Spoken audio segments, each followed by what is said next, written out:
Do you need a contract?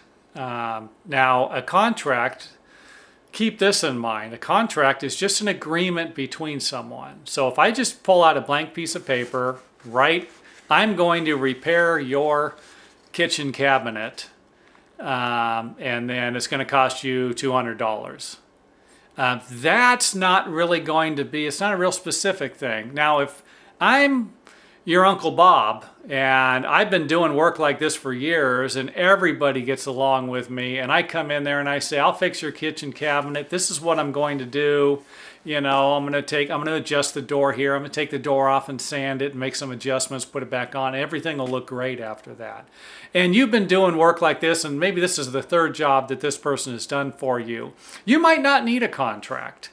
You know, if you're comfortable with a person and it's a small job, then that choice is up to you. Now, if it's a job, and when I say a large job, it all depends upon your financial situation. If $200 is a large amount of money to you, and you can't afford to have any problems signing a contract, then you'd better create a contract and sign it. You know, because if there is a problem, you at least can take some legal action. Now, you know, if $5,000 is a lot of money to you, then you might not worry about a $200 job. But a $5,000 job is going to be important, and you are going to need, you know, it would be to your advantage, you know, and realistically the contractor's advantage to sign a written contract. So again, a written contract, when it's written down, you've got some additional protection, you know. And I can understand why people don't sign contracts, because I don't sign a lot of contracts. And when I say that, on small jobs, I'll go in there and I'll do it. This is how much it's going to cost to do that. I'll explain what I'm doing to the people. They understand. It's usually a job that's less than 3 or 4 days. I'm fine.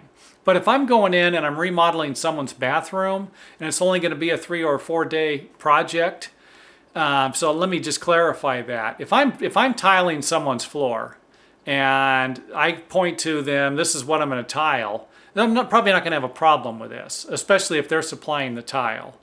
Now, if I'm doing another job, let's say it's a stair project where I'm taking someone's stairs out and I'm redoing it and it's going to take me 3 or 4 days, I might want to have a contract with all of my parts that I'm going to use. You know, I'm going to use this kind of a stair newel, this kind of a tread, you know, something like that. I'm going to replaster the area that of the wall that needs to be fixed. These are all things that are going to save you frustration during and after the project. So again, common sense, yeah. If you're questioning anything, if you just have a doubt, you know, should I sign a contract? Sign a contract. You know, like I said earlier, if you're working with someone you're comfortable with, that's a different story. If it's a small project, that might not be a big deal. But if it's a concern of yours, sign the contract.